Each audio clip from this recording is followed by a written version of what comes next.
You should not be worrying about China. China and you should together worry about the United States. Why? Because you can think about it. All the necessary elements, all the necessary factors for manufacturing.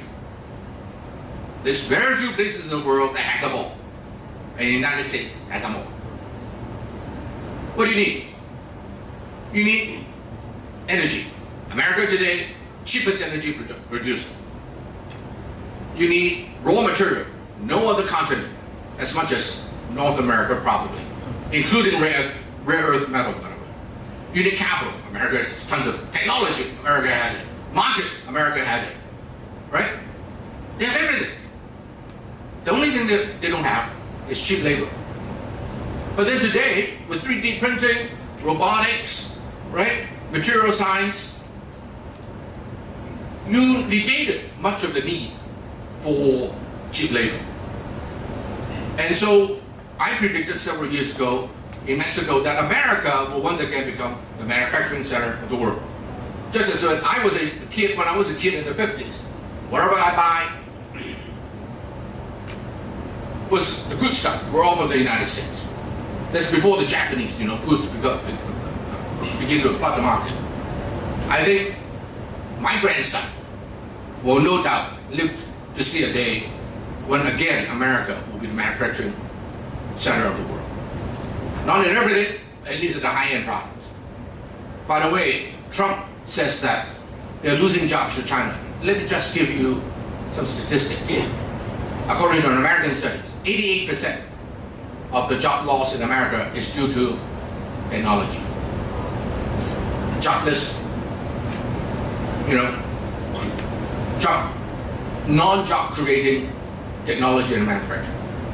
Only 12% at most is due to other reasons. And so Trump is no question misled in many, many things, but you don't have to be so right. As long as you're America, you're so powerful, you're so big, whatever you say is fine, at least in your own mind. And the rest of the world, you like it or not, you listen, you can argue, but it's not going to do you any good. So I think trade is something that, and thank God that China has a domestic market that is big enough. That, as well know, private consumption in China is only around, 36%? Total consumption in the government is about 51, 52%. But private consumption, 36, 37%, if that much. United States was at a height of 70 and now maybe 67, 68. So China still have a lot of room to grow as per capita income rises. I think that you may see a further deterioration of trade, of international trade, but it is actually just international going domestic. So I will stop there because I do want to leave a little bit of time for Q&A. So finally, let me go to the particular subject of the one country, the one belt, one road. I mentioned about Roman and Han Dynasty 2,000 years ago. And it acts and flows over the last 2,000 years. There has never been a time when the East and the West are both strong. During the Roman empires and Han Dynasty, both are strong. But in those days, to travel from one to the other takes months and months, if not a year, right? So the interaction, while there's a lot of trade, is not going to affect the other aspects of society. And then Asia continued to prosper, the Tang Dynasty, the Song Dynasty, whereas the West went into the Dark Ages. So the West went down, China continued up. And then some 400 or 500 years ago, or at the latest 200 some years ago, Qing Dynasty began to wane, and Renaissance in the West, leading to industrialization, and then of course a shameful colonization, right, rationalism and so forth, brought the West to a new height. I just remind everyone, I repeat the history which you all know, because don't assume that the West is always on top. If you were to look at the last 2,000 years, the East was on top for much longer than the time period that the West was on top. But whatever it is, now we find ourselves in a condition where the West is still strong, at least the United States is. Europe, Europe is still okay. Okay? It takes time to fall, to wane. And Asia is rising. First Japan, then the four tigers, including Hong Kong. And then, but none of those are big enough to really affect global scene until China's rise. So now, with Japan, four tigers, China, right? The East is rising. So now mankind live in a time where the East and the West have to learn to coexist, but that's another subject, another talk. We'll leave it at that. But if you were to look at today's world and you say, where is the least globalized part of the world? Answer, west of Xinjiang and east of Israel. That is the old One Belt, or old land sea Silk Road, right? I don't think that anybody in this room has been to those countries as much as I have. Within the last 12, 14 months, I was in India 7 times. I was in Russia 5 times. I was in Armenia 3 times. I was in Israel 1 or 2 times. Turkey, Georgia, Kazakhstan, Kyrgyzstan. All that are just the belt, not counting the sea route, which is Southeast Asia and so forth. And I must say that today the least globalized place in the world is west of Xinjiang and east of East Europe. That's just a fact. So whether Xi Jinping pointed it out or not, it is just, he did not invent it. All he did was to recognize a condition that exists in the world today and enunciated it, that's all.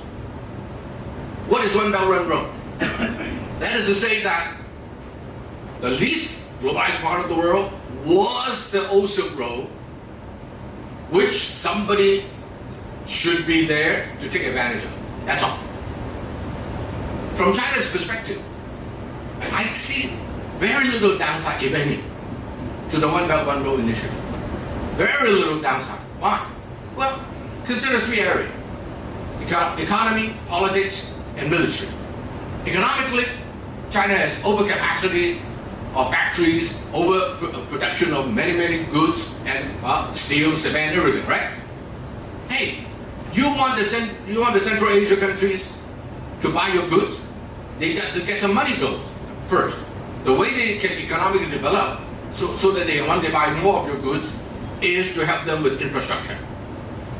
I won't go into too much detail because of time, but anyway, it's truly amazing what these guys are doing in the Chinese construction companies. And so it solves China's overcapacity problem. I know that Professor Liu Kang, he and I, and Vincent Low, the 3 of us who spoke for you in the last, whatever, we were the 3 who spoke at the AFF last year on the One Belt One Road. And I disagree with Professor Liu, which is a good friend of mine. I respect him very much in many things. But he keeps saying that it is not to solve China's problem of overcapacity and so forth. Okay, don't say it is not. Come on. He was a regulator. Yeah. So it solves China's a lot of problems. But the most important one is not it.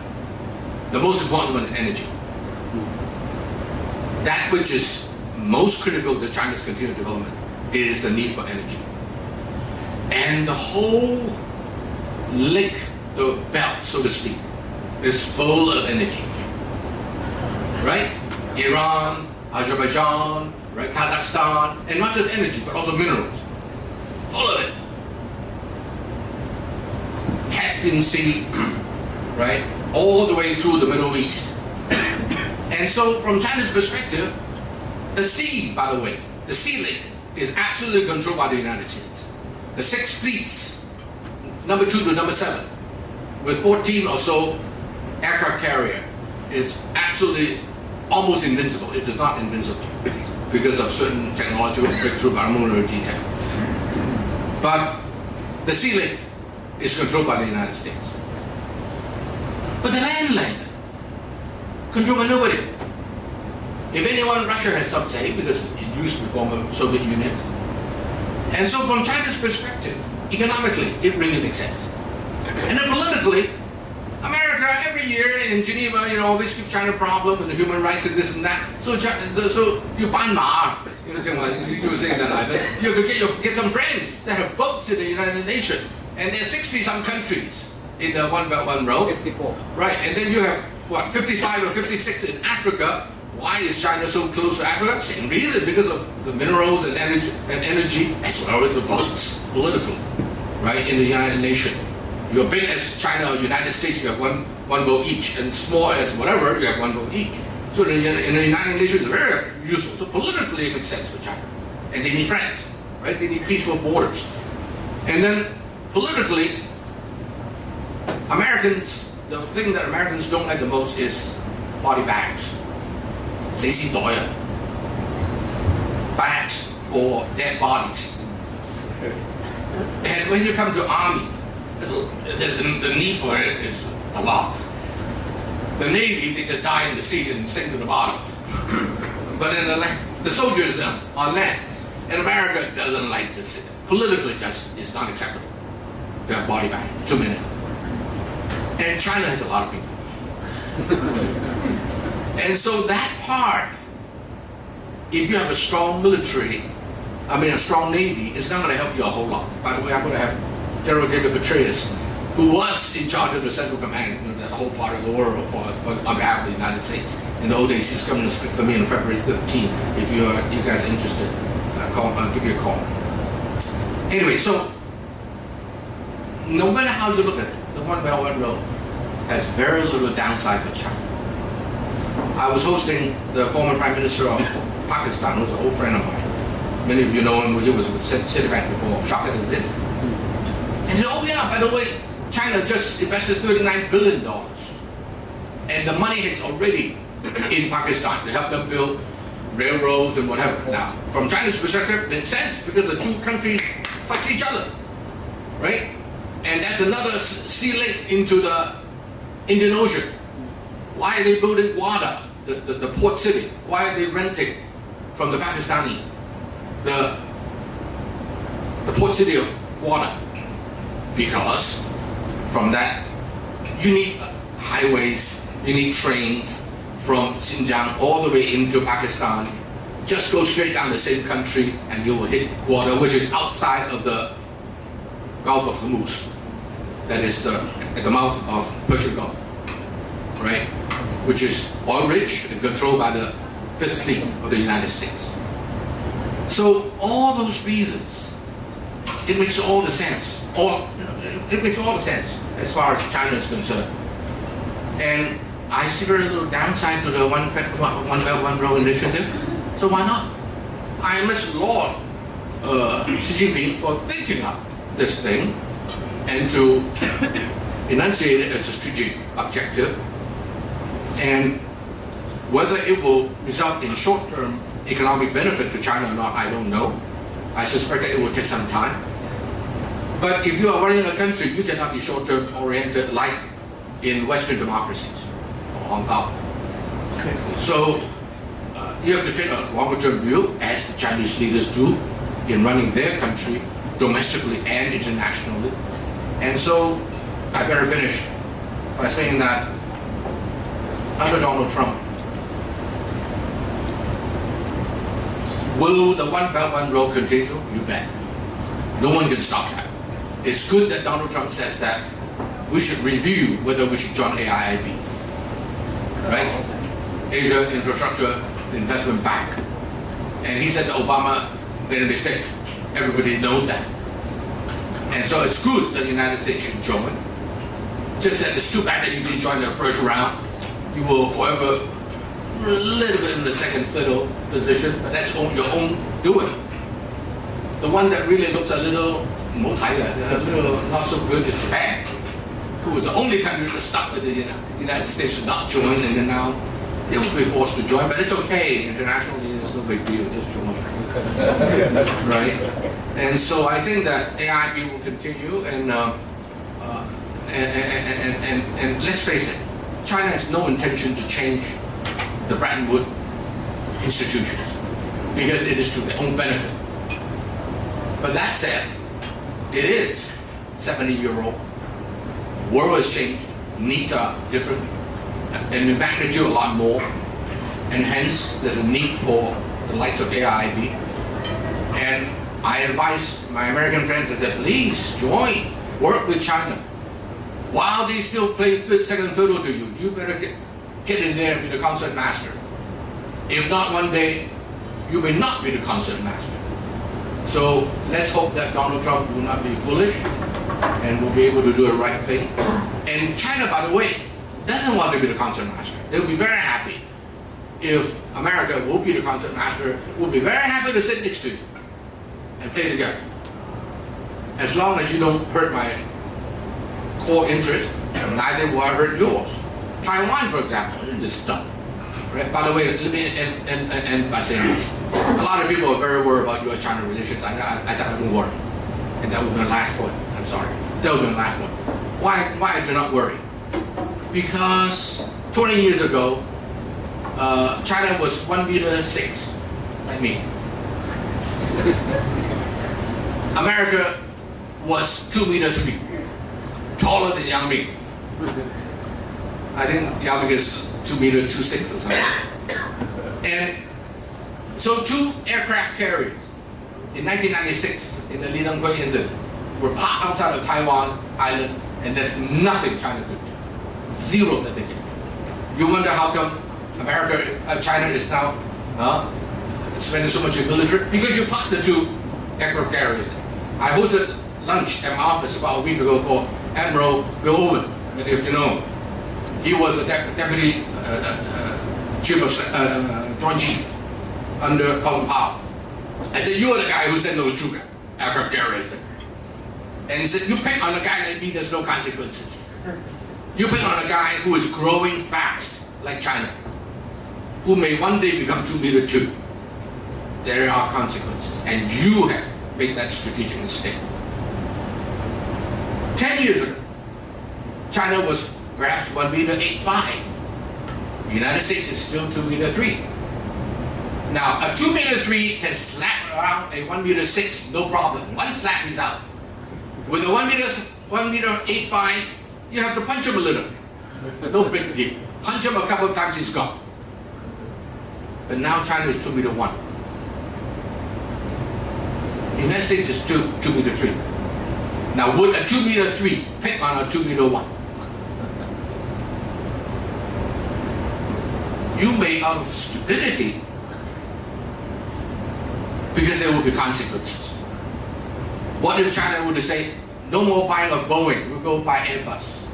What if they say, we don't buy any soybean from you anymore, we buy it from Brazil?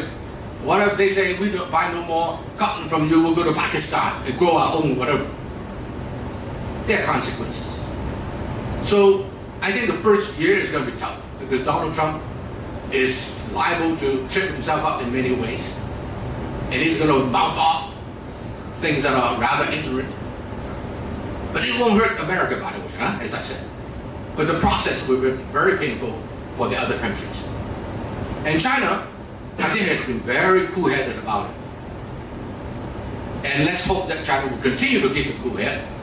In which case, painful, but it'll be okay.